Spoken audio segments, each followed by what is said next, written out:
Hold on. Sluts.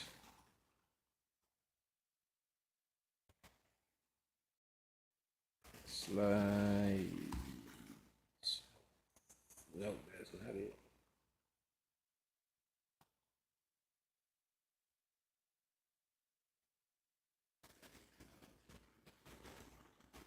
Hold on 1 second, y'all. I'm just grabbing these slides real quick. Google slides. And let me see if my mic is going crazy. I feel like he going crazy.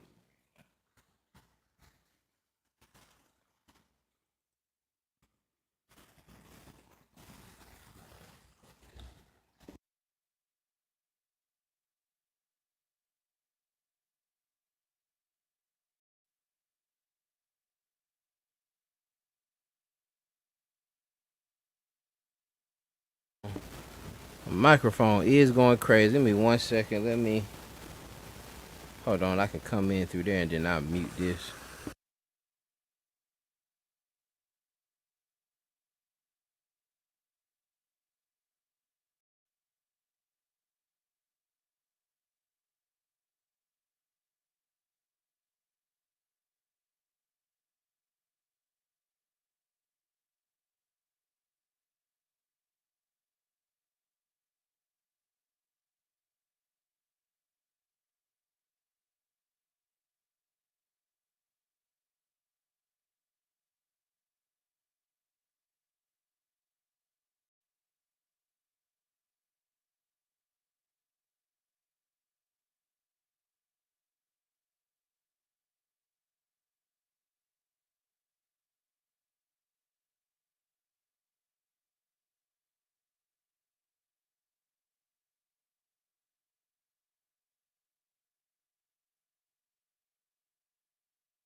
You ain't got no sound out.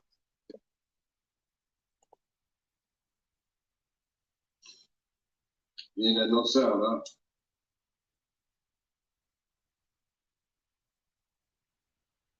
You ain't got no sound out. Yeah, my mic acting crazy. But It's just I'm a trying little to get on static, more through my but I can hear phone. you. Yeah, Yeah, my that's what I was mic. trying to get rid of that static. Oh, okay. It's just a little static, but I can hear you. Yeah, that's what I'm trying to get rid of that static. Oh, okay. Mic check, mic check,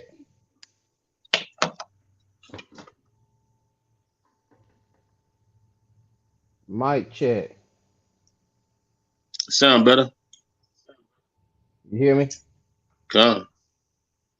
Okay, all praise.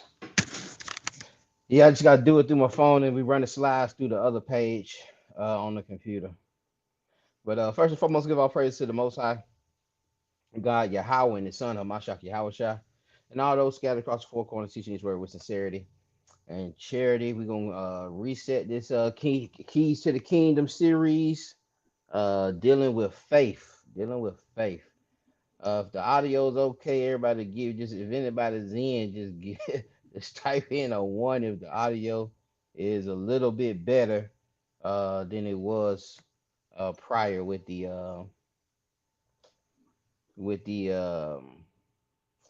with that static coming from that microphone. Yeah, it's You know, it was definitely clear. working good. Yeah, it was working good the last couple sessions. That thing was working good, and then all of a sudden it just you just cut it on and it's just full of static, man. But uh, those are the those are the devices, man. Hasatan in this world, man. Trying to stop the class, but we're gonna keep it moving. We're gonna keep it moving. Keys to the kingdom. All right, keys to the kingdom series. We're gonna deal with faith. We've been talking a lot about faith. This is gonna open up some things a little more for us, though. Now that we have new lenses, we can relook at this text, new ears to hear, fresh ears, uh, and prayers that this thing be edifying and a blessing to us all listeners. Shalom, brother. Eleazar. Um, Hey, shalom, fun fam. Y'all about Shabbat Shabbat. Shalom, Shabbat. shalom. 1 second, y'all. Let me get my sword.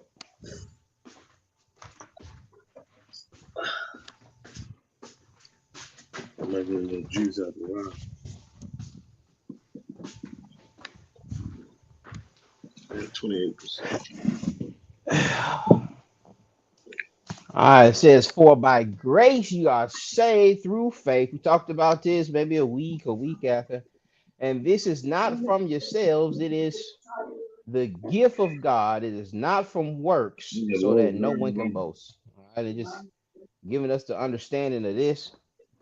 Um, this is dealing with, that gift, man, that gift of the blood of the Most High giving His only begotten to come down and die for the wicked. All right, for the blameless to come down and die for the iniquities, for the sins of the wicked, so that we can be righteous, so that we can have a chance at life. And we did nothing to earn that or deserve that. So nobody can boast. It's just coming from the righteousness of the Most High. All right, you were bought with a price. You were bought with a price. Romans 3:23. And this, like I say, this keys to the kingdom series. If you don't have these things right, um, and you're lacking these things, it's a good chance you miss that kingdom. Like, these are what these apologetics call essentials. It's essential to your faith, man. Essential to your walk. Essential to you entering into the kingdom. Romans 3:23. I get it. Hold on 1 second.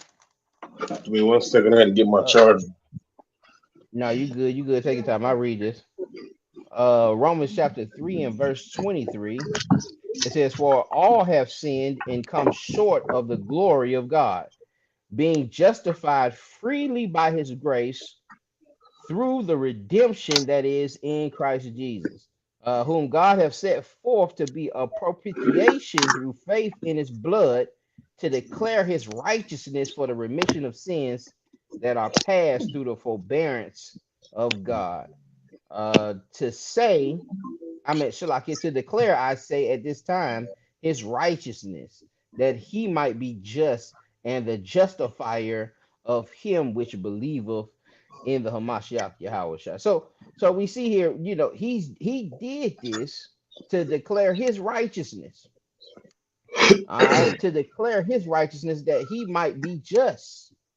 Okay, and not just him being just, but also the justifier of him that believeth in the Hamashiach, who believeth in that good that gift, or believeth in that grace and that mercy that was sent down unto us to be that propitiation, all right, through faith in His blood. Look at 1 Corinthians 6:19. Like I said, we went over a lot of these precepts here, but it's essential. And these are some of the things we really should be having memorized. 1 Corinthians 6:19 and 20. First It's First Corinthians Corinthians, 6. Go ahead. First Corinthians 6:19. It reads, "What know ye not that your body is the temple of the Holy Ghost, which is in you, which ye have of God, and ye are not your own? For ye are bought with a price. Therefore glorify God in your body and in your spirit, which are God's." and you belong to the Most High. A lot of us have a hard time understanding that. You know what I'm saying? And so we want to drive our lives and we think these things belong to us and we think we supposed to live a certain way. We supposed to have a certain thing. And we'll sometimes we'll work our butt off going against the direction that the Most High has for us. You know what I'm saying? We'll work our butt off, or we'll put in great efforts to go against what the Most High has for you, or the mission or the purpose that He has for your vessel. But the vessel is His; it's not yours. It's not yours to govern. All right, and so this thing got to be governed by thus says the Lord. First Peter chapter 18. Understand you were bought with a price. First Peter 1 and 18. For as much as ye know that ye were not redeemed with corruptible things, as silver and gold, from your vain conversation received by tradition from your fathers, but with the precious blood of Christ, as of a lamb without blemish and without spot. You was redeemed not with corruptible things, as silver and gold. And a lot of us are chasing silver and gold instead of chasing the blood. A lot of us put more value on the silver and gold than we do the blood. All right. From your vain conversation received by traditions from your fathers, but with the precious blood of Christ, as of a lamb without blemish or without spot. So we were redeemed, we were bought with a price, and that price was paid through the blood of the Hamashiach, not through silver, not through gold. You can't buy your way into this thing. The faith key. Hebrews chapter 11.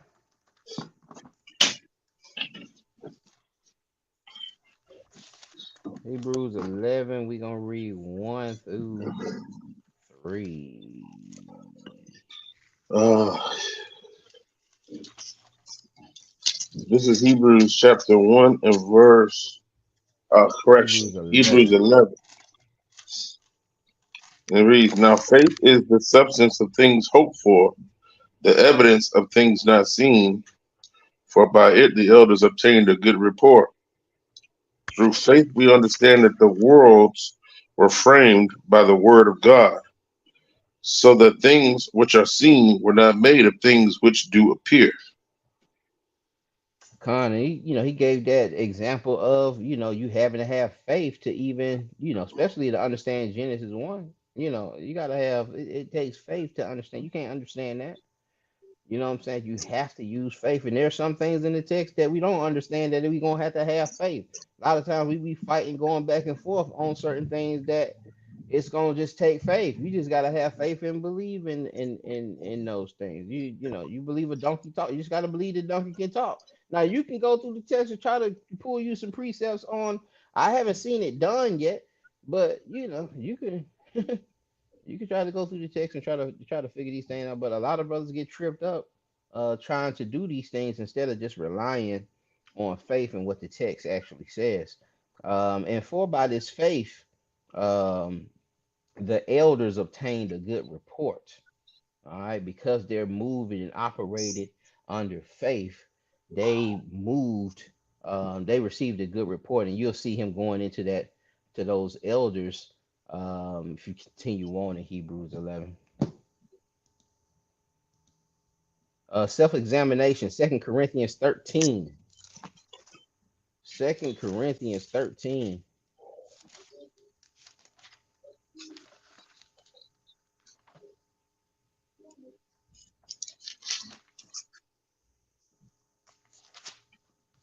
This is 2 Corinthians 13 and verse 5. Examine yourselves whether ye be in the faith, prove your own selves. Know ye not your own selves, how that Jesus Christ is in you, except ye be reprobates. So examine yourself. Is Christ within you? Do you feel like Christ is leading you? Test your own self. You know what I'm saying? And a lot of times that's what you're gonna have to do. Can't nobody really tell you outside of they just seeing you, falling short. Um, But don't you know if Christ is in you or not? You know what I'm saying? Or don't you know if you're a reprobate or not? And reprobate, you got the G96 as far as the blue letter here, not standing the test, not approved, properly used of metals and coins, that which does not prove itself as it ought, unfit for, unproved, spurious, reprobate. But you see, it's used for castaway, rejected. Also, so a reprobate is somebody that's unproven, somebody that failed the test. And a lot of times we're gonna see the importance of the Most High testing our faith. So a lot of times some of these storms that be coming and these tribulations and the things that we going through be certain tests. And we got to see if we can smile. Can you smile in the midst of your storm? Can you be joyous when that storm comes? Can you be joyous when the financial storms or relationship storms come? Can you be joyous? Or do you crumble? Or do you hide? Or do you get off of social media and disappear? Or like what are we doing? And that's what that test, we're gonna see this in this lesson. um how are we operating when things aren't going according to the way we think they should go? You know what I'm saying? And sometimes you need certain storms, you have to survive certain things to build faith. You know what I'm saying? It's one of the most dangerous things really to say, to be honest. It's one of the most beneficial, but you want to increase in faith, you got to go through something. It ain't just no darn. He just don't sprinkle faith on you. He just don't sprinkle that faith on you and increase that thing. You have to see some stuff. You got to go through some stuff. You got to survive some things uh, for that faith to be increased. And we're gonna see the importance of that. And we're gonna go through that in the part. It says the most important thing you can lose is your faith. Titus chapter 1 and verse 13. And I can help you read. I got you.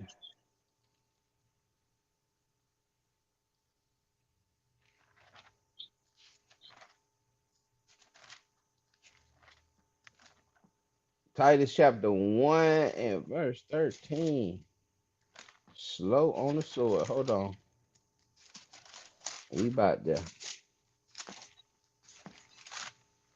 I think we are.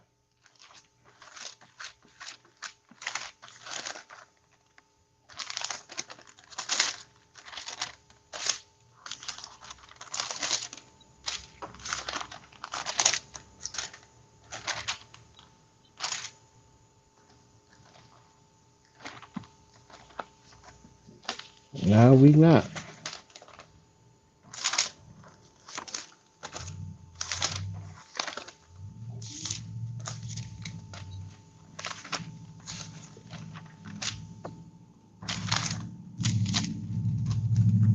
That's why I gotta get off the phone.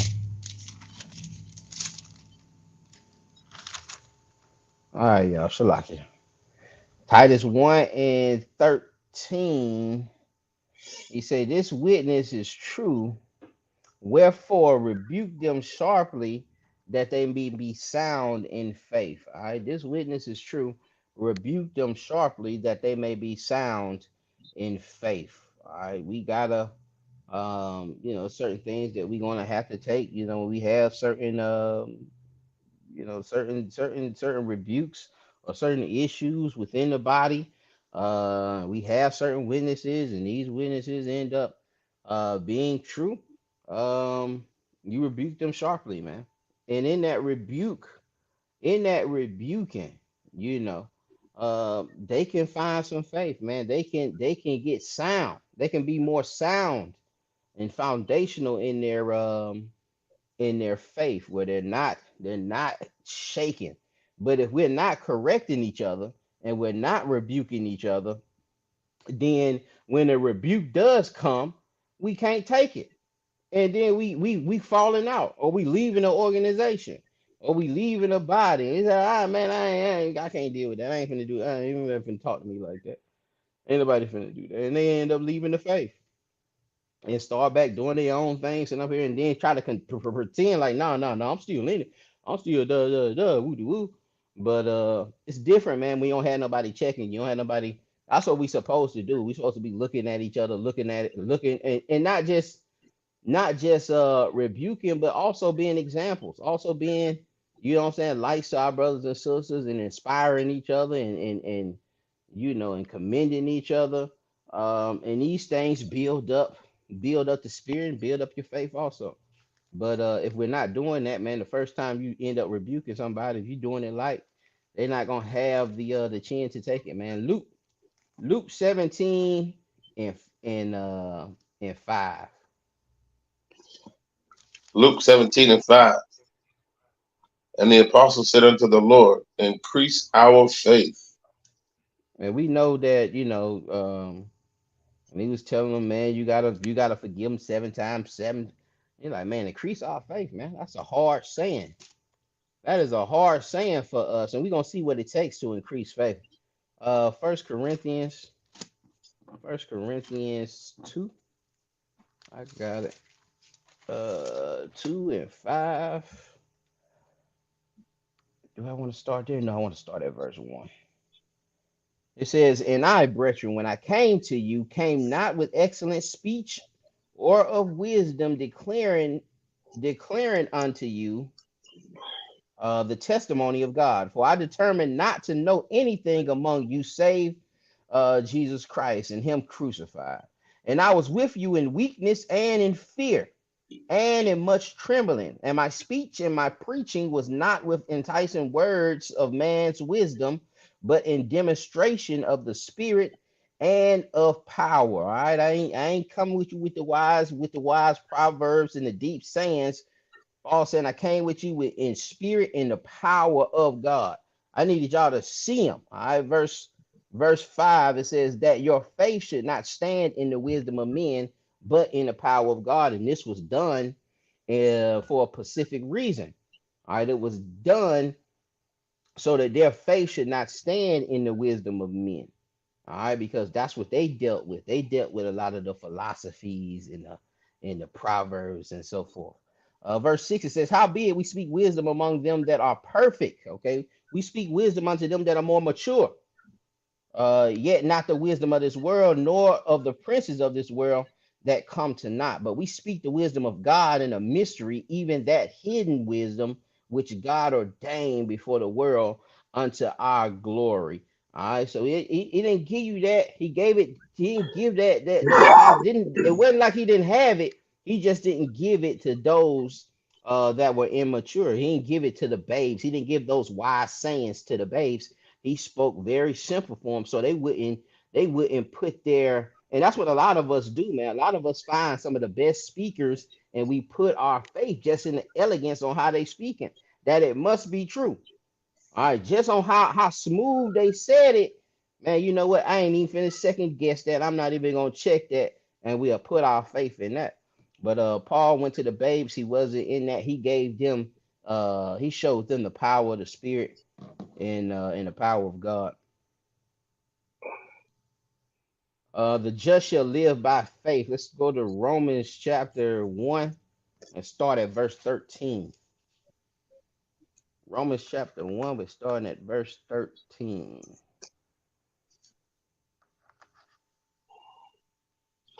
It's the book of Romans, chapter 1 and verse 13. Now I would not have you ignorant, brethren, that oftentimes I proposed to come unto you, but was let hitherto, but that I might have some fruit among you also, even as among other Gentiles. I am debtor both to the Greeks and to the barbarians, both to the wise and to the unwise.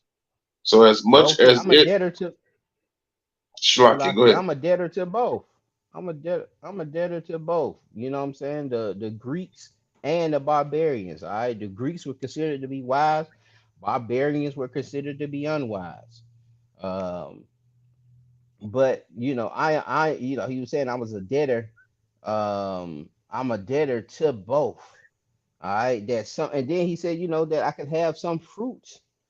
from those who, are, end up doing the work, that those that are receiving the gospel of Christ that he's preaching, that he can have some fruit among them also, like he has among the other Gentiles. Go ahead. 15. So as much as in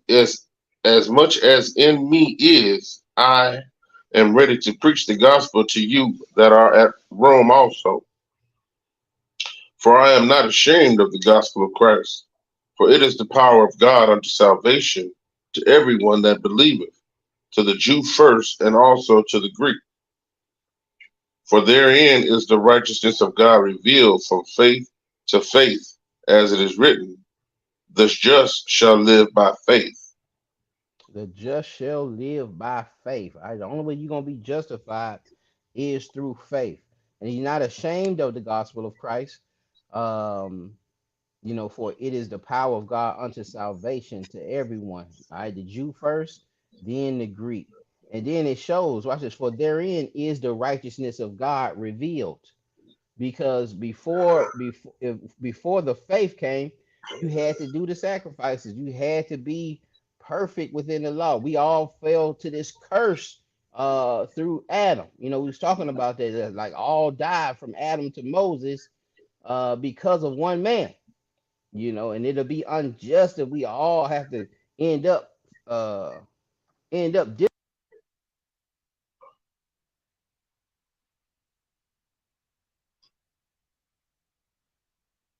The sound went out.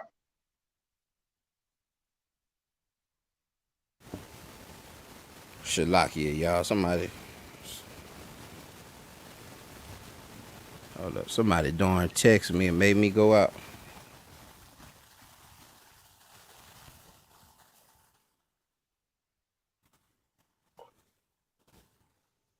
Oh wait.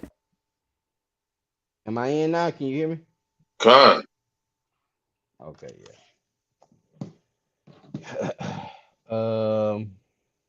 What was that? Yeah, I was talking Um, about that. It says, verse 17, for therein is the righteousness of God revealed.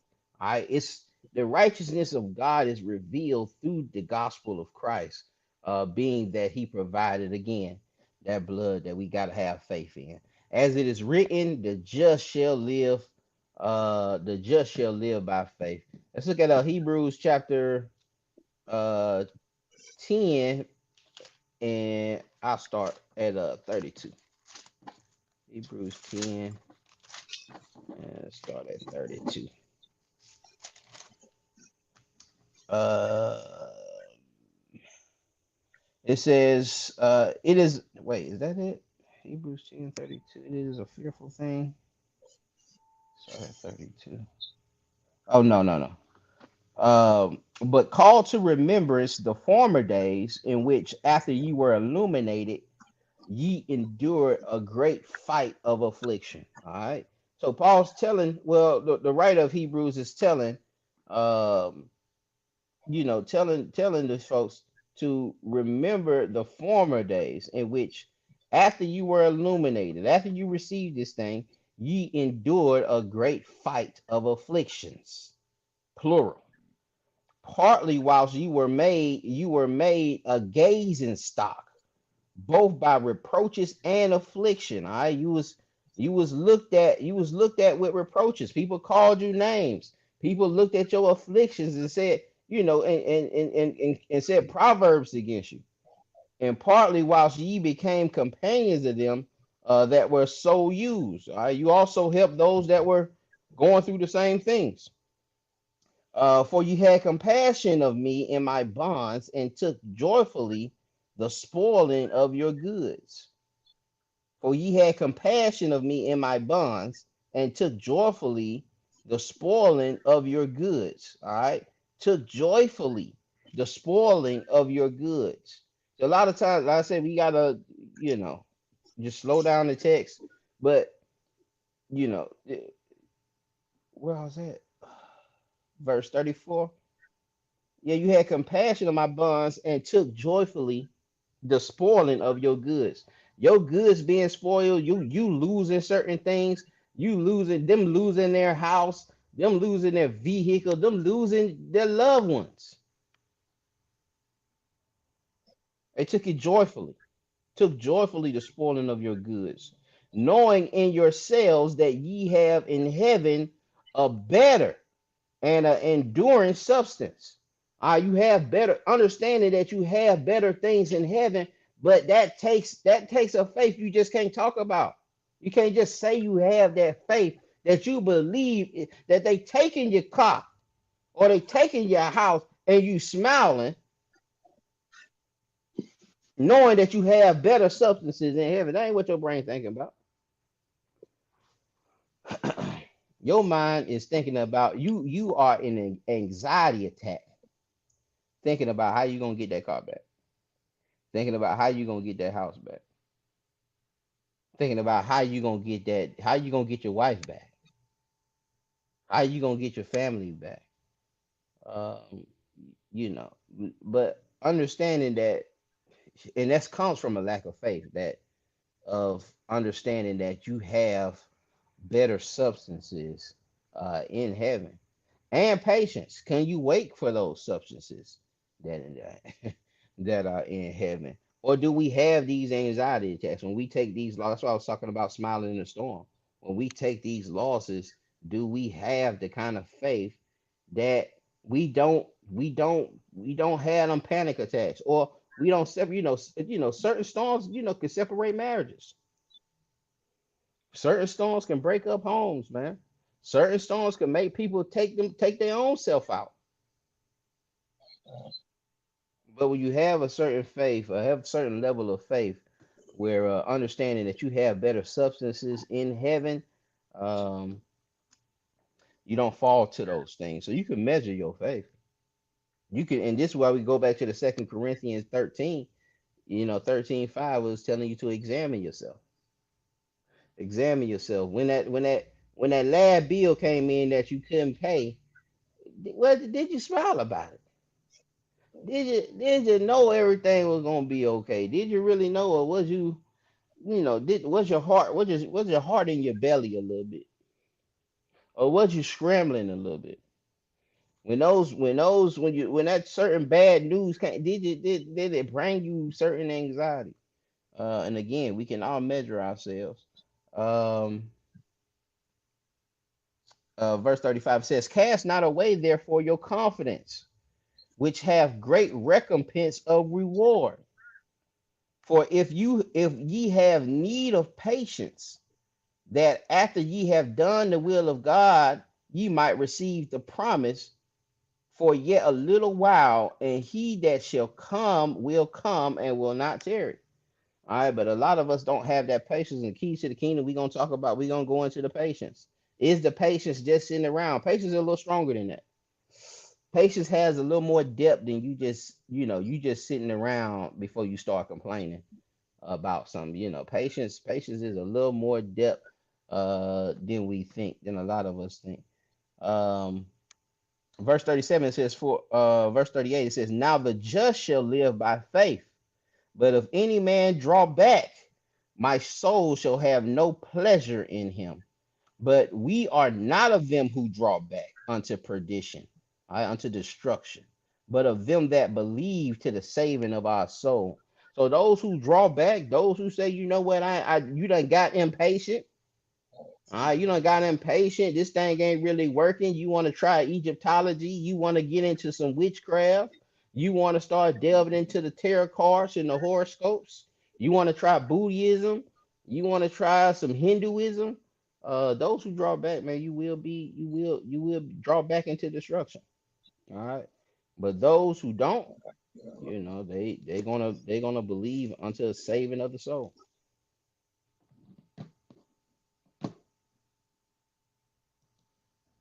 Says faith through my works. We dealt with this, I think, the last class. Um, but y'all, just if you don't understand that, James 2:14 through 25. Just for time purposes, I'm gonna move on. Your worrying shows a lack of faith. Matthew 2, but your work should show your faith. Your work should complement your faith. All right, just what James is dealing with. You can't sit up there and just say you have faith. Okay, a saving faith is that is complemented by works. You should be able to see it. All right. Your worrying shows a lack of faith. Matthew 6:25 through 30.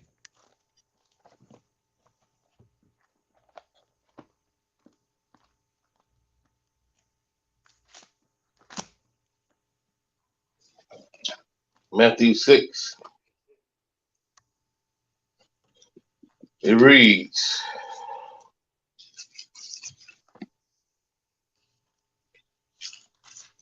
Shalakia. Matthew 6 and verse 25. Therefore I say unto you, take no thought for your life, what ye shall eat or what ye shall drink, nor yet for your body, what ye shall put on. Is not the life more than meat, and the body than raiment? Behold the fowls of the air, for they sow not, neither do they reap. Heavenly Father feed, but yet your heavenly Father feedeth them, and yet not much better than thee. Which of you, by taking thought, can add 1 cubit unto his stature? And why take ye thought for raiment? Consider the lilies of the field, how they grow. They toil not, neither do they spin. And yet I say unto you, that even Solomon in all his glory was not arrayed like one of these. Wherefore is God so clothed? Wherefore, if God so clothe the grass of the field, which today is, and tomorrow is cast into the oven, shall he not much more clothe you, O ye of little faith? Mm. Just take no thought, man. Take no thought. And a lot of us, man, I see this funny clip, man. Uh this sister named Tokyo Tony, Black China Mama. Somebody asked her for some money, and she said, "Man, let me tell you what you can do. You can go down there find you a pond and get you a stick, get you a stick and a string." And first she was like, we all heard a little bit, man. Everybody going through something, man. They find you a pond, get you a string and a stick, and you could go down there and catch you some fish. Go down there, catch you a couple fish, then get you some sticks and make you a fire and catch you and cook you some fish, man. And it was kind of real, man, because especially in biblical times, this is how jokers ate, man. Jokers ate by going out there catching some fish and making a fire. But then she said, nobody really hurting like that, and we not. Nobody really hurting where they hungry, man. They don't went 3, 4 days, man. Very few people. There are people, but more than likely, even those people, 9 out of 10 times, are being starved to death by family members. There's like some evil deeds that's starving them to. It ain't that they couldn't get no food, but you got evil people in this world, wicked people in this world that will starve their children to death, or get adopted children and starve them to death. And see these things within the news. We'll see horrific things in the news, especially these past couple weeks, man, with dealing with these kids, man, whether it's them killing each other or whether it's somebody killing them or a parent killing their child. You just seeing these things. And I don't know if it's happening more because jokers just getting to the age where we be watching the news sometimes. You be sitting down watching the news. We don't watch it like that in our youth. But not people ain't really hurting like that. Really, where they can't afford to miss a meal. Most times people are hungry. Um, they ate earlier. They might have ate some cereal, and now they talking about they hungry, and they go out here and ask you for some money or ask you for something, but they ain't really felt hunger. They ain't really felt that real hunger. You know what I'm saying? 'Cause a lot of us, especially myself, man, I could go a couple days without eating, man. I got so much flesh my body can eat that it take a day for my stomach to start growling, to be honest. But we shouldn't be worrying, man. That shows a lack of faith. But I do. I'm not finna flex. Like I do worry sometimes. I do worry. Okay, well, what, where the next meal coming from, or where the next bill money coming from, or where the next, what I'm saying, my body does respond. My body does respond to me not making a certain amount of money I should make this week, but then you made enough, you doubled up or tripled up the next week. With entrepreneurship, things be up and down, man. You can have your greatest month one month, and then the next month you got the worst month you ever had. Um, and so these things, it can bring some anxiety, but again, that's a measuring stick of one's faith. All right, can you smile when it's when it ain't looking good? All right, can you smile, or does these things disturb your? Can you teach? Can you teach when it ain't looking good? Can you go out? Can you preach? Can you go out on the highways and byways? Can you do the work? Can you give alms? It ain't always about money, it's about helping somebody. But sometimes you feel a certain kind of way. Sometimes you feel, hey man, nah man, I need some help too. But you got your limbs. Are you grateful for your limbs and your health and things like that, man? We take a lot of these things for granted until they took him. But faith is a prerequisite for healing. Let me go right into that. Luke um Luke 18:42.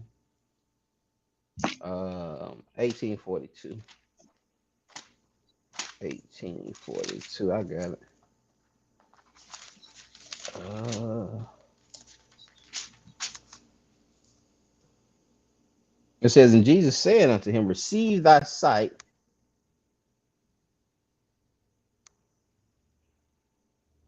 Should like you. My goodness, man.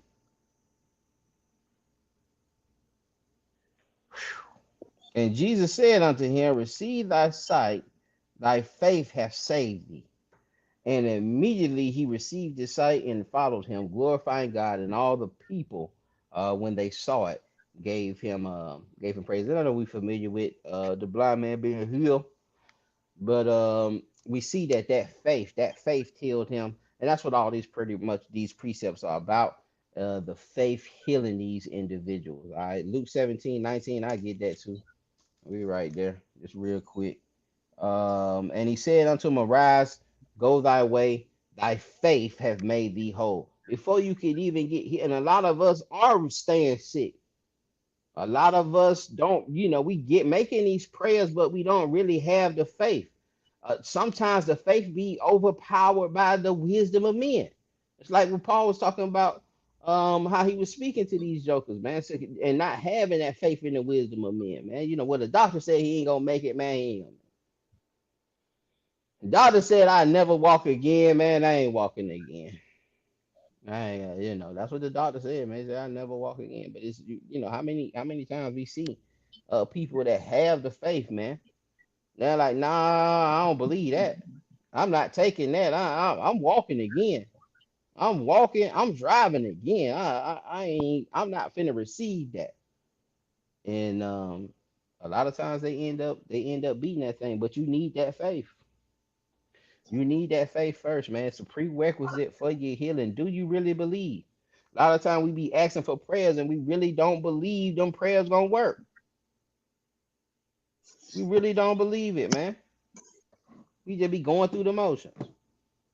Luke chapter 7 and verse 50.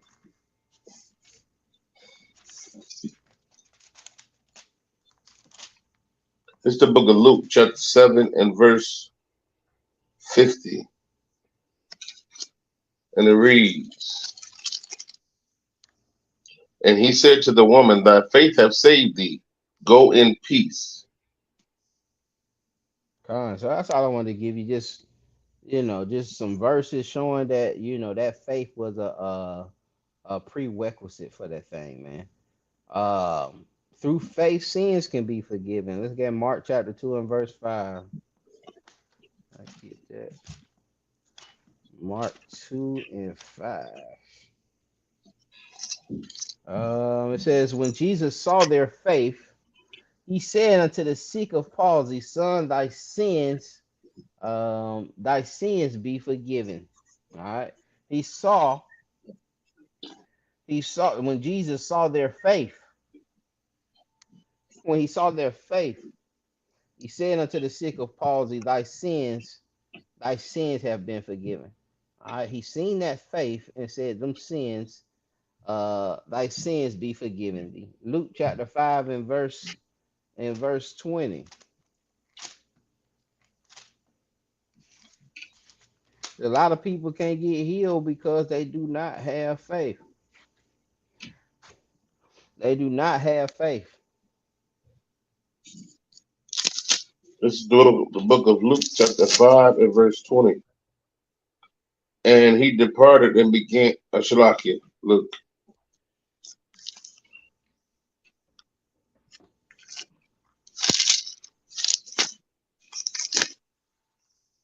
this is Luke 5 and 15. It's the same thing. Let's go to James Shalaki. It's the same account. Uh,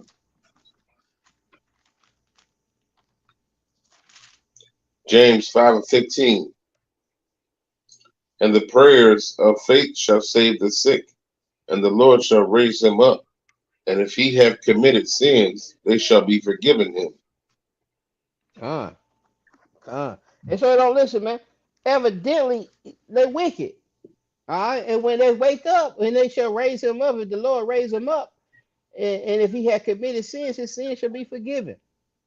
But it ain't the prerequisite is faith, man. A prayer of faith. A lot of times, just like jokers ain't believing them prayers gonna be, even though they ask for the prayers, those giving the prayers don't really have faith.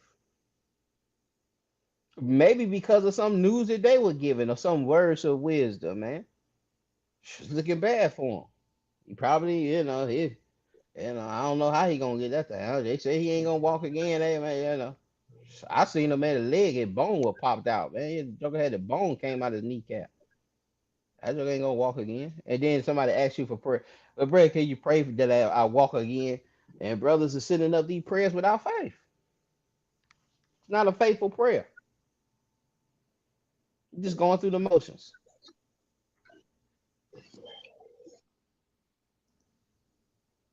The blind beggar. Luke 18, 35 through 35 through 43.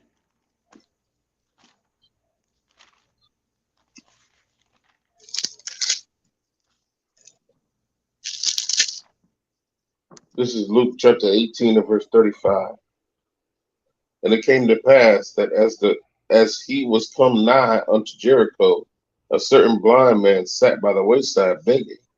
And hearing the multitude pass by, he asked what it meant. And they told him that Jesus of Nazareth passed by. And he cried, saying, Jesus, thou son of David, have mercy on me. And they which would before rebuked him, that he should hold his peace. But he cried so much the more, thou son of David, have mercy on me. And Jesus And stood and Shalakia, man, certain blind man sat by the wayside begging, and hearing the multitude pass by, he asked him what it meant. What was it? Why all these people making all this noise? What is the commotion about? And they told him that Jesus of Nazareth passeth by. And he cried, saying, this is what I'm saying with tears, man. He cried, saying, Yahweh Jesus, thou son of David, have mercy on me. You know, he cried out, man. He cried out. And a lot of times we don't have that. Like we gotta really look at that, man. Are we crying out? Like are we really pouring out and crying to the Most High, man? Well, especially when we sending up these prayers, especially when we asking for certain things, or we needing certain provisions, or we needing certain miracles to be done. Especially when we need miracles to be done. You can't just casually pray for no miracle. when the doctor said no? But are we crying out? Or do we have those tears in our eyes? Or are we just casually doing this thing, going through the motion? But we see this blind beggar. He heard they said, the Nazareth come through. He was like, you know what? I'm in your house. I come through there. He like, man, cried out, man, have mercy on me. And then these jokers rebuked him. See, a lot of times jokers will tell you to stop. Jokers will pull you away from the closet, man. They'll pull you up out of the prayer closet. That's enough. Or they tell you, man, it's over with. You ain't gonna walk. You ain't gonna get through this. Jokers will tell you not, man, it's impossible. They rebuking him, man. Shut up, man. Be quiet. Just like they rebuked the darn Canaanite woman or the Phoenician woman. Same thing, but you know, send her away, man. Tell her be quiet. Because they straight. They straight, man. And that's what I'm saying. But they don't have that kind of faith. They don't have the faith as that blind man. He didn't see Christ. He didn't see none of the miracles. He had to hear Joker. And when they heard him say that who that was, he totally had faith in who that was. And not just faith in the name, but faith in who he was sent and what he was sent to do, faith in the purpose. And understood in the power. And understood that this man could heal him, man. Go ahead, Shalaki. Verse 40. And Jesus stood and commanded him to be brought unto him. And when he was come near, he asked him, saying, What wilt thou that I should do unto thee? And he said, Lord, that I may receive my sight. And Jesus said unto him, Receive thy sight, thy faith hath saved thee. And immediately he Already, was before he even asked, Shalaki, before he even done. asked him what he wanted, man, it was already the faith. Man, Yahweh Shah seeing him, his faith is the only reason he answered. You think he was the only one out there trying to get a miracle done? You think he the only one out there had some ailments, was sick, probably needed something, but they didn't have that faith. There was a certain faith that he had that even when they rebuked him, he cried louder. He cried even more. And he said, man, your faith has saved thee, man. It didn't matter what he said. What you want me to do unto thee, man? Receive thy sight, man. You got it, man. Thy faith has saved thee, man. Thy faith has saved thee. His faith. That's what he did. He had faith. 43. Was that it? Um, yes, 43. And immediately he received his sight and followed him, glorifying God. And all the people, when they saw it, gave praise unto God. All right. And so he followed him once he received that sight. He didn't run off to the strip club. He didn't run off to the dawn, the temple in Corinth. He didn't go to Ephesus so he can go and get involved in some orgies. He didn't go off and say, "Oh, I'm finna go see the world. I'm finna go see all the things I ain't never seen before." No, he followed them and glorifying God. And not only did he follow him, but everybody who seen this blind beggar. And see, this is a purpose. Sometimes he can make one a blind beggar for his glorifying, so that it can glorify God. Some people born blind to glorify the Most High, and that's what I'm saying. A lot of times we don't want His purpose. A lot of times we be like, nah, I don't want to do that. I don't want to lose my sight. I don't want to lose a limb and be a testimony. I don't want to do that. And because all we can, and when one has that attitude, all they're considering is the life that they have here in the flesh. They're not considering the kingdom. They're not considering the recompense of greater rewards.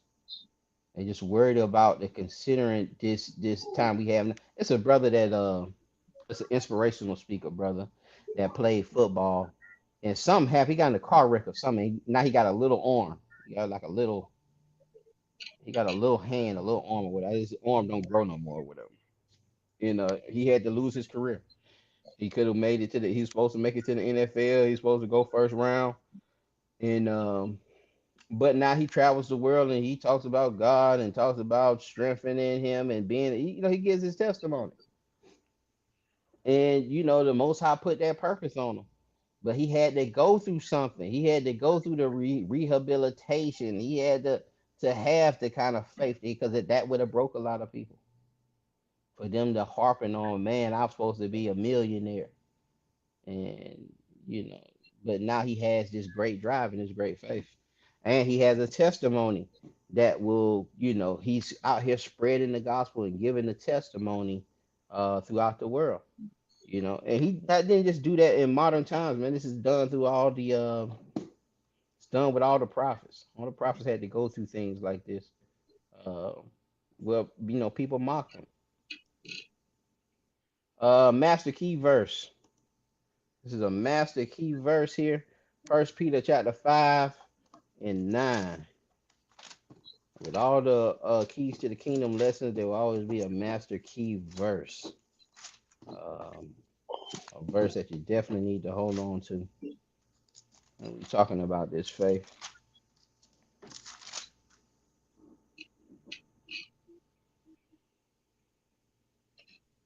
First Peter 1 Chapter, and yeah, First Peter 1, 5 and 9.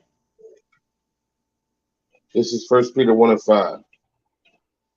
Who are who who are kept by the power of God through faith unto salvation, ready to be revealed in the last time, wherein ye greatly rejoice, though now for a season, if need be, ye are in heaviness through manifold temptations, that the trial of your faith, being much more precious than of gold that perisheth, though it be tried with fire, might be found unto praise and honor and glory at the appearing of the Messiah. Listen, man, Who, that the trial of your faith being more precious. The trial, the testing of your faith is more precious than gold. It's more precious. Though it be tried by fire, might be found unto praise and honor and glory. All right, and this is what we was talking about earlier about again examining yourself, seeing if you're gonna be a reprobate, seeing if you failed the test, seeing pretty much if you're unworthy. Did you draw back? That might be found unto praise and honor and glory at the appearing of the Messiah. All right, that trial of your faith is the most precious thing because this is what's going to show if you're worthy, if you're a reprobate. All right, at the appearance or the appearing of the Messiah. Go ahead, up. verse 8, whom having not seen ye love, in whom though now ye see him not, yet believing ye rejoice with joy unspeakable and full of glory, receiving the end of your faith, even the salvation of your souls. All right, the end of your faith, the salvation of your souls when he returns. All right, and you're rejoicing. All right, unspeakable with joy, unspeakable and full of glory. Receiving the end of your faith, and that's what we got to be focusing on, man. Just even when we in these trials, even when we're going through certain things, understanding that these things are precious. These things are going to see if we're going to be reprobates, or see if we're going to be worthy, to see if we really have faith. Do we really have faith in him, or are we going to take the steering wheel and drive our way up out of that thing ourselves? All right. Um, But this is the thing, man. You rejoice, wherein you greatly rejoice now for a season if need be. Ye are in heaviness through multiple, manifold of temptations. All right, but we got to understand that faith will be, it will be tested. All right, it will be tested, and that test is precious. The test is precious. It's almost like you about to take you get there, you ain't got no Scantron sheet. All right, you about to take the test of your life, the test of your soul, and you ain't got no pencil. You finna try to turn that thing in with a darn with a red pen. You know that machine don't read them Scantron sheets. You know, Scantron sheets is a little test you fill in the bubbles, man, for those who may be too young or those who may have had another system. Faith work of patience. Look at James 1. I read that. James 1 and James 1, 1 through 3. It says, James, a servant of God and of the Lord Jesus Christ, to the 12 disciples which are scattered abroad, greeting. My brethren, count it all joy when you fall into diverse temptations, knowing this, that the trying of your faith worketh patience. But let patience have her perfect work, that ye may be perfect and entire, wanting nothing. All right. So that the trying of your faith, okay, that testing of your faith is going to increase your patience. It's going to increase your patience. Some people don't have certain patience. Some people like, ain't no way I'm gonna take that, man. I mean, I was in the world, man, dealing with this sister, man. It was, man, they got my tickets wrong or something like that. Oh no, the food coming late. Food was coming late, man. Well, she thought I was supposed to tore that restaurant up. And I had I had more patience because I've been tried. I've been tried because I've worked in there. I know all the complications that could happen. I know, yeah, the server could forget to put your food in. That'll be but I also know that, you know, the expediter in the back, they may have bumped your food off and then grab it out. The cooks could be, that sister might have slept with the fry cook, and the fry cook got beef with her, and he's saying, I'm dropping all her food. I'm gonna drop all her food late. It's just a several complications outside of one just putting that order in, that food could be late. And me being in the business, understanding certain things, and then knowing the nerves that sister's having, that she can't get this food out, and knowing that it's some customers at the table that are upset, that's probably not gonna tip her now, and she's running back there every time. She'll go out there and smile at the table, but go in the back and try to cuss people out, and then that make her food come out even slower. Because jokers don't care. I get paid by the hour, man. I don't care nothing about that. And so a lot of times you gotta be in, you gotta throw some people's in. Like when I was waiting tables, I go in immediately and throw the fry cook $10. And I need them wings to get out, man. I need them wings, brother. And then when I mess up, don't let me mess up if it's a situation like that. Yeah, I gotta throw people the bread. I need you to go ahead and push somebody else order back so mine can come up. You know what I'm saying? But that those trying of your faith, those tests, those trials, even though we fall into the diverse temptations, we should count these things all joy. And do we have the faith? Have we been brought through enough things to have that kind of joy where we're not stressed out, we're not worried about these things? You know what I'm saying? Have we that faith? All right. Oh, we got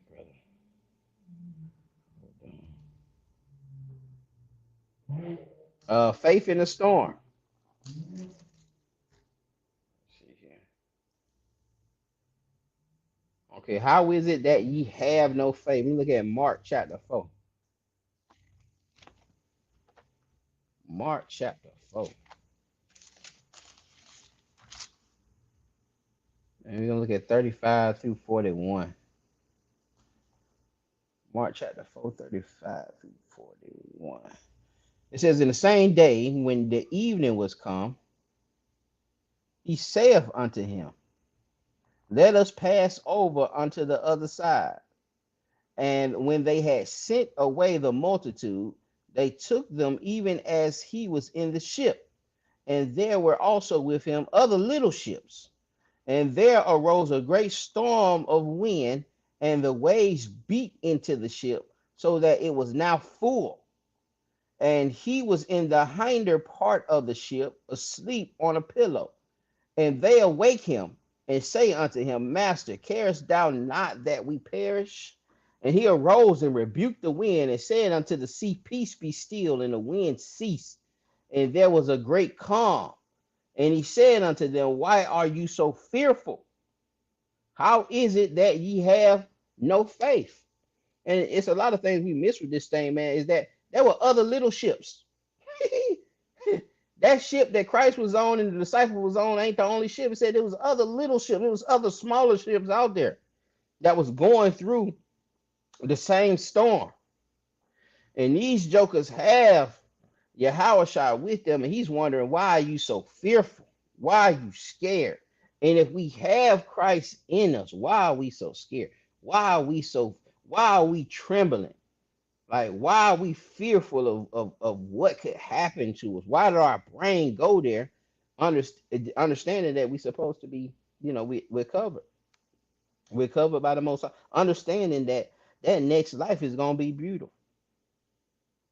That nothing here can compare to it. Why are we so fearful? How is it? Watch what he says. How is it that ye have no faith? How is it, man? How is that even possible that you don't have any faith, man? I've been here. We done did all of these miracles. Brothers been reading this book. We've been reading this text. They say, or we say we have certain faiths, but man, we scared to death in certain situations. We are scared to death in certain situations. Certain storms scare us. Certain storms make us fearful, give us anxiety, stress us out, depress us. But you ain't a blind beggar. But sometimes it takes that to have that kind of faith. It takes that when you have nothing else. See, as long as we can put some faith in something else, a lot of times we do. A lot of times we do, man. Brother say, hey man, you need to go to the doctor to do this. Brother say, well, nah, I can do it holistically. I can go and I can change my diet. And a lot of times that may work, but sometimes, you know, uh you putting your faith in that can cause other problems. It can cause other issues. You can get lack of of minerals or lack of something else, some other substance going that route. But it takes a lot of those things to get taken away before we give our faith unto Christ. Well, I just gotta let Christ handle it. I gotta just let Him handle it. And I was saying that too. My dad was asking me about, how terrible it felt when I was in jail, and I was like, he was asking me how I felt, and I was like, man, I had anxiety until I let go. I was real nervous and had deep anxiety until I just let everything go. I said, you know what? The house is gone, the car is gone, the job is gone, but when I get out, I just have to get those things back, man. But once I let them go, once I released it, I didn't I was just ready to do my time. I was just ready to do whatever I had to face. I didn't know, I wasn't in there for nothing serious. I was there, no insurance, and well, I did have a warrant for a bounce check. I bounced a check for $12, went to jail. But I still, how you talk to everybody in the jail, jokers be like, yeah, man, pre-trial get y'all, man. You may have to do, for every day you calculate nine. Everybody's a lawyer in that holding cell. And my issue was I didn't have nobody, I didn't get in contact with nobody knew I was in jail. And so I was just like, well, I'm probably gonna have to do 90 days and I get up out of this thing. And once I let go, man, I was at peace. I felt a peace over me. You just gotta deal with it. You know what I'm saying? You just gotta deal with it. And a lot of us try to run from certain things that's causing us anxiety. We gotta really just look at what's causing us anxiety, what's causing us, what are we worried about, what are we stressing over, and And give those things to the moment. Have faith in the Most High to hand those things over, man. You can do what you can do, but once you can't, once you can't do what you can do, you gotta you gotta allow him to do that, man. You can't make nobody do nothing. You can't make that boss hire you back. You know what I'm saying? You just gotta go do what you gotta do and have faith in the Lord that He'll provide you another job. He knows what you need, but don't lose your faith. Don't go get another job and say, well, this is the only job that got me where I got to work the Sabbath. So this must be what the Lord gave me. You know what I'm saying? And you got to evaluate ourselves, man. 2 Corinthians 13:5. Um, but you see Yahushua correcting brothers, man. Like, it's just amazed that these brothers don't have no faith. He basically said, yeah, how is it that you have no faith? He didn't say a little. He didn't say a little. Endure. James 1. And this gonna be very important, man, in these years to come, man. If we have these years to come and we haven't been delivered, man, like it's gonna get very depressing. It's gonna be a lot of anxiety. It's gonna be stores closing down, jobs closing down, opportunities closing down, and a lot of jokers is gonna be coming up here and they're gonna be wanting answers. They're gonna be one. We're gonna be trying to sit up here and contemplate, well, how we fix it, what we do. Do we need to do this? Do we need to do this? And it's gonna be all those conversations before it's a conversation. All those things got to stop working before a lot of us put our faith into the Lord, and a lot of us let it go unto Him when we ain't got no other choice. James chapter 1 verse 12, it says, "Blessed is the man that endureth temptation, for when he is tried, he shall receive the crown of life, which the Lord hath promised to them that love him. Let no man say when he is tempted, I am tempted of God, for God cannot be tempted with evil, neither tempteth he any man. But every man is tempted when he is drawn away of his own lust and enticed. And when lust hath conceived, it bringeth forth sin. And sin, when it is finished, bringeth forth death. Do not err, my beloved brethren. But we got to endure these temptations. We got to endure these afflictions. All right. And we got to understand that when you're tried, that's why that trying of your faith um, is more precious than gold, because, when you're tried, you'll receive that crown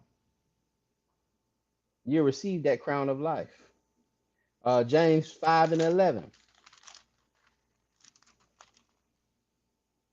It says, don't speak evil against each other. No, mine James 5:11. No, Shalakia. Behold, we count them happy which endure. Ye have heard of the patience of Job. Job. That's what I said. We're gonna get into the lesson of patience. But we see the patience of Job. Job was dealing with a lot, and that patience. See, when that patience run out, you start condemning others. You start blaming others, and he would have blamed the Lord. If his patience would have completely ran out, the first thing he would have did, his rib, her patience ran out. She was like, man, it's enough, man. Why don't you just go ahead and cuss the Most High out? Don't you just blaspheme him, man? Just go and cuss him out, man. Just tell him he ain't nothing, man. Tell him he can't do that. Tell him just do that, man, and die. Her patience ran out. And if Job's patience ran out, he would have did the same thing. This is why you gotta be able to endure these things. All right, you gotta be able to do these things. The patience. Have you not heard the patience of Job? Verse 11 again, and have seen the end of the Lord, that the Lord is very pitiful and of tender mercy. All right, haven't you heard these things? Haven't you read Job? Haven't you seen what the end was? But it just don't happen. A lot of times we be wanting that thing to happen when we want that thing to happen. But the end result of that thing, and again, when we going through certain trials, it don't seem, that Hebrews 12, I think. 12:5. It's talking about the chastening.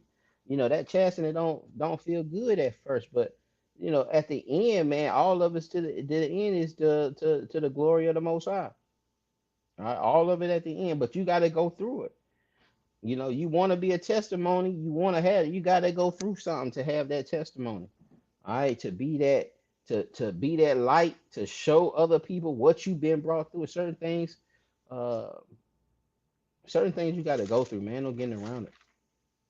And this is how you gonna be tested. And a lot of times we read that Sirach and prepare yourself for temptation when you come to serve the Lord. But a lot of us we think that thing a game, but it's not. He gonna test you. First Peter chapter 2 and verse 20. It says, "For what glory is it if when ye buffeted, shall I if when ye be buffeted for your faults, ye take it patiently. But when ye do well and suffer for it, ye take it patiently." Shalakia. Let me read that. "For what glory is it if when ye be buffeted for your faults, ye shall take it patiently? But if when ye do well and suffer for it, ye take it patiently, this is acceptable unto God." So you don't even have to do nothing wrong sometimes. You can be done did everything right. You had every Sabbath, you keeping the Sabbath right, you wearing your fringes, you're preaching the word, you going, you doing right, man. You don't put down certain things, you're mortifying your flesh, and then this storm come. But the storm ain't based off of that, man. The storm ain't based off of whether you getting it right or getting it wrong. And sometimes even we be thinking like this. Sometimes I even be thinking like that. Something go wrong, like, man, what I do? Sometimes I realize, like, man, I gotta go back through the week. Like, where I slept? What did I look at? Let's see, and I be trying to see, okay, well, all right, but some storms come without that. Job didn't do nothing to receive that storm. He didn't do nothing to render that to where he deserved to go through that. But it was just a trial. It was just a trial of his faith. All right. Satan wanted to see. Satan said, "Yeah, I bet you I can flip him. I bet you I can flip him." And that's all this thing's about. These storms, that's all they are, man. They just, I bet I can flip that joker. I bet I can make her go back to the world. I bet I can make him cheat on his wife. I bet I can make him cheat on you. Well, he go and deal with these other deities. He go and deal with these other darn philosophies and and deal with man's wisdom. Nah, man, ain't no, you been turn him into an atheist. He believes science now. Science is his god now. You know. Um, but and when you are buffeted for your faults, they say ain't no glory in that. When you buffeted for your faults and you take it patiently, and you just take them licks, man, ain't no glory in that. Ain't no glory in that. I remember my nephew got into some mess, man, at school. I'm picking him up. He said, "Yeah, man, I'm going straight to the room. You going give me my whooping." Ain't no glory in that. But he said there's glory in the fact that if you did well and you going through a storm and you getting buffeted and you take that thing patiently. Said that is acceptable to the Most High. You don't curse him. You still keep the faith even through that storm. That's acceptable to the Most High. That's one more slide, y'all. One or two more slides. You are in a fight of your life. A lot of you don't know y'all in the fight. You don't know you in no fight. You ain't got no gloves on. You ain't got on no armor of God. You think this thing just smooth sailing. You ain't got to go through nothing. But that is not true. That is not true. First Timothy what? 6? First Timothy 6 and 12. It says, fight the good fight of faith. Fight the good fight of faith. Lay hold on eternal life, whereunto thou art also called, and hast professed a good profession before many witnesses. All right, you've confessed a good profession. Let me see this in the watch this in the NLT. It says, "Fight the good fight for the true faith. Hold tightly to eternal life, to which God has called you, which you have confessed so well before many witnesses." All right, and those witnesses are going to see your trial. Those witnesses are going to see your trial. I had a brother was telling me about the a lot of this more science, well, not more science, but sovereign citizens, and was kind of going into the fact that um, a lot of these folks to get you in, they'll have certain witnesses. They'll have people come in and say, "Well, yeah, man, I was driving without a driver's license, and I didn't get pulled over, man. I had my sovereign license. And I told them, hey, man, I ain't no citizen." And they seen that, and jokers fall in because of that testimony. Because of that testimony, was a time in church, in the black church, where they gave a couple testimonies. They would allow a few testimonies to get out. Things got out of hand a little bit, but you need that. You need that inspiration. A lot of us want to go through our storms quietly, be brought up out of the storm, won't even say nothing because you want to pretend, or we want to pretend like this life is just, man. We just the perfect family, picket fence, everything going. I don't go through nothing. Nah, man. Need them testimonies. Need them testimonies. People need to see how you were brought out. And some people be in that storm, be just as quiet, quiet, trying not to trying to make sure they don't get into it or make that storm even stronger. You know what I'm saying? Sometimes these storms cease us up, man. I actually got a lesson on prepare for the storm. Are you prepared for the storm? Second Timothy chapter 4 and verse 7. But we need those testimonies, man. How many in Israel? And see, we'll see that stuff. We had a testimony like sisters. I done seen a lot of testimonies of gay sisters or sisters who doing it with the homosexuality coming out. Um, I done seen I seen a man too. I seen one testimony of a man uh coming out of that situation.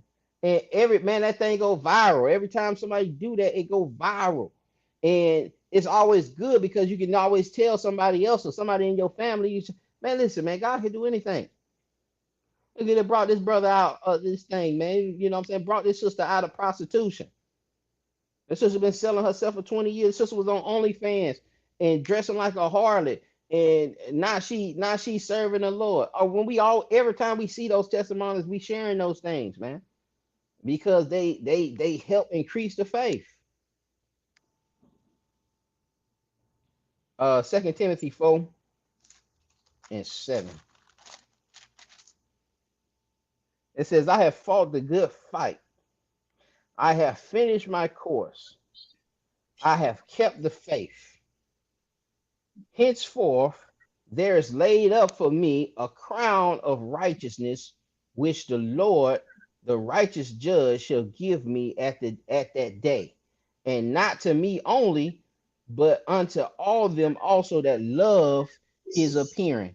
So, him fighting the good fight, and have finished his course, and he kept the faith. He kept the faith. But you're gonna have to fight to keep it. That faith gonna have to be fought for. That faith gonna have to be fought for. You're gonna have to fight to keep that faith, man. It's not an easy thing. And okay, it's easy to say. It's easy to say. It's easy to, throw some Bible verses up and act like you got this. But when you see that storm coming, man, we'll see how you act. Just like Peter walking on that water, and then that little wind came. It's easy to say, "Oh, Peter, man, you crazy, man, you all scary," or them disciples. Man, them disciples, man, why they didn't have no faith when that storm came, and they went down there to ask, Christ, to stop the storm. Are you just gonna let us die? Or to the people who seen Lazarus, Mary and her sister, that seen Lazarus dead, and all the people say, "Oh man, if you would have just came a little earlier, wouldn't it?" He wouldn't have died. It's easy to say, man, they should have just had more faith than that. It's easy. Yeah, they've seen the miracles and all of that, man. But it's a difficult thing, man. And you're gonna have to fight. Matthew 24 and verse 13. But if you keep that good fight, you receive that crown. Did you keep it? Look what Paul went through, man. Look what Paul went through, getting beat with rods, whip lashes, darn, in the middle of the sea for 3, 4 days at a time. Come on, man. A lot of people wouldn't even make that. A lot of people going kill themselves. They be so scared of the darn sharks and going through all of that mess. And then he was at a point, his faith was so crazy, jumping, get to the shore, get bit by a snake, throw the snake back into the darn fire. Don't even say nothing. Get bit by the snake, like, oh well. Get bit by a poisonous viper, oh well, whatever. Throw it in the. Matthew 10:24 verse 13 says, but he that shall endure unto the end, the same shall be saved. All right. And we'll read this last little precept here. This was a little add-on. I ain't even look at it when I went back. Revelations 2 and 10. It says, fear none of these things which thou suffer. Behold, the devil shall cast some of you into prison, that ye be tried, and ye shall have tribulation 10 days. Be thou faithful unto death. You got to be faithful unto death. And some of you will be thrown. Listen, say the devil will cast some of you into prison. But this is a trying of your faith. And again, these things are more precious. It's more precious than gold. All right, but fear none of these things. And that's what I'm saying. If you start fearing, you start in doubt, start seeping in, it's due to a lack of faith. You're not sealed. That faith ain't sealed. All right. Be thou faithful unto death, and I will give thee a crown of life. He that have an ear, let him hear what the Spirit saith unto the churches. He that overcometh shall not be hurt of the second death. All right, so you're gonna have to overcome these certain things. You got to overcome these tribulations, and these things will increase your faith. All right, you may only be in there 10 days this time. You may be in there 10 years another time. But you got to keep your faith. You might be in there unjustly, man. How many brothers and sisters we done seen thrown in jail, did 30 years, 40 years unjustly, and then commit the crime. He says that's acceptable to the Most High. If he keeps the faith, if he keeps it, that gets glory to the Most High.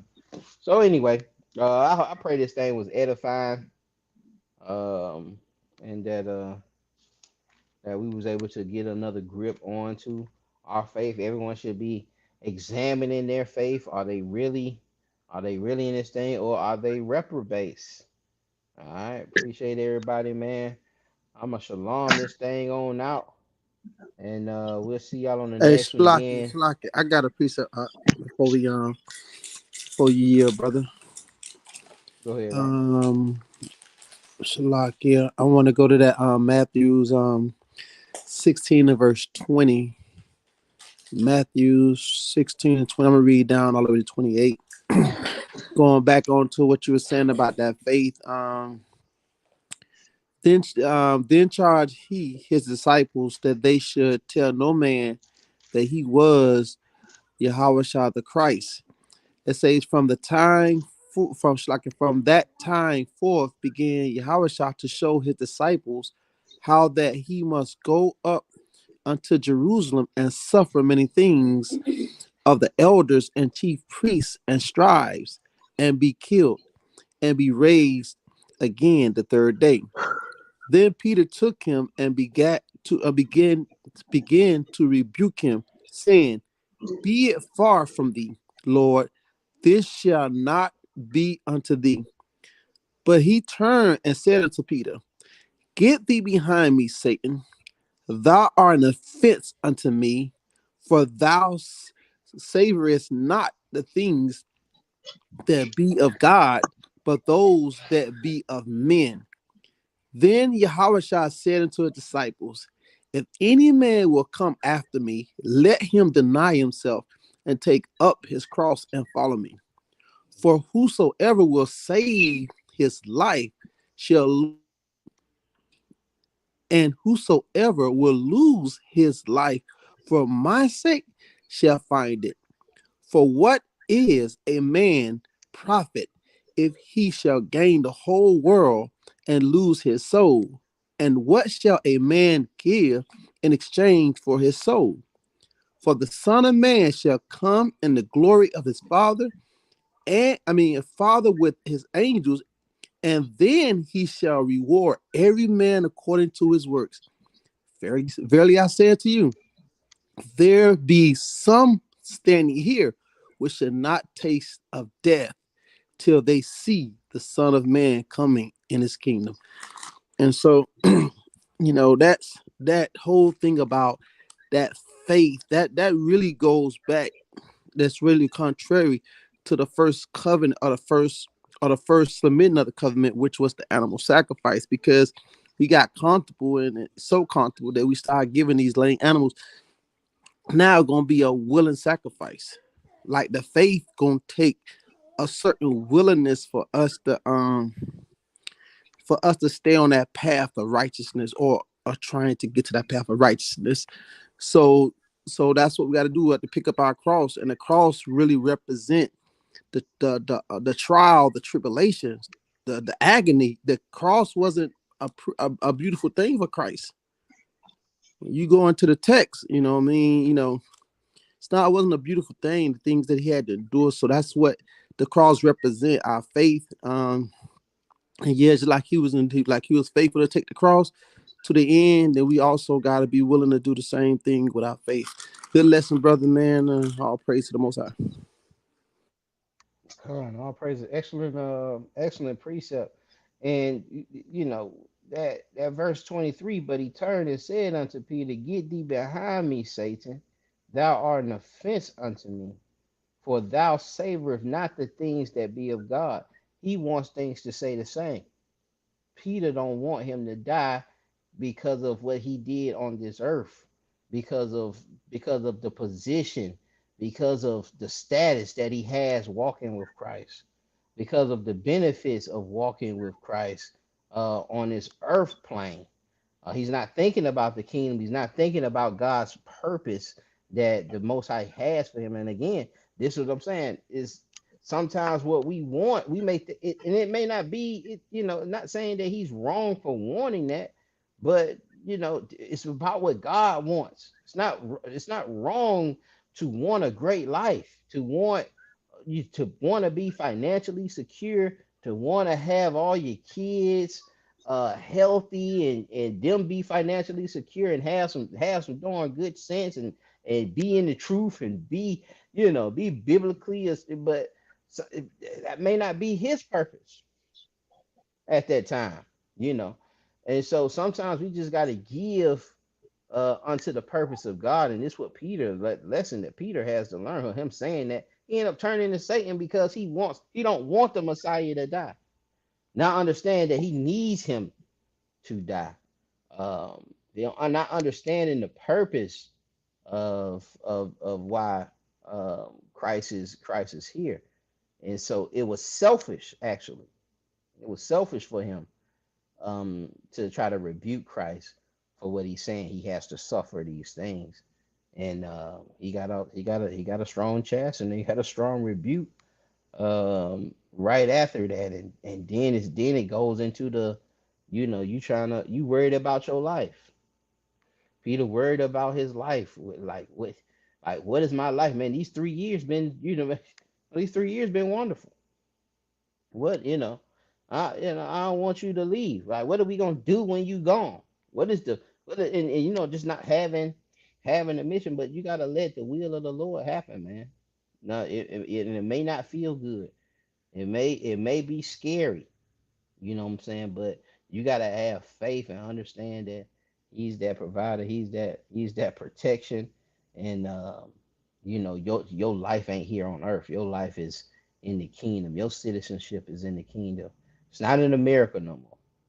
All right, so you don't have to be loyal to that. You don't have to be loyal to this earthly plane, understanding that, or if you really truly believe in that, in that heavenly plane and in our reward. So, a great precept out, like you saying, man, you got to pick up this cross, man. We got to endure these things, and it's because of what comes with that.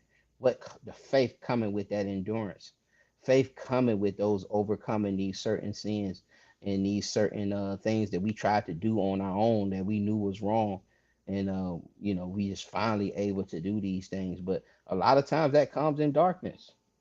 A lot of times that come in darkness, man. A lot of times that come in the midst of pain, in the midst of depression, in the midst. A lot of that change comes from dark places, and nobody want to be in it. Come in deep waters, and nobody want to go into the deep waters. But a lot of times that's when the change actually happens. If there's not anything else, we close out. Shalom, y'all. We'll see y'all. Shalom. Shalom.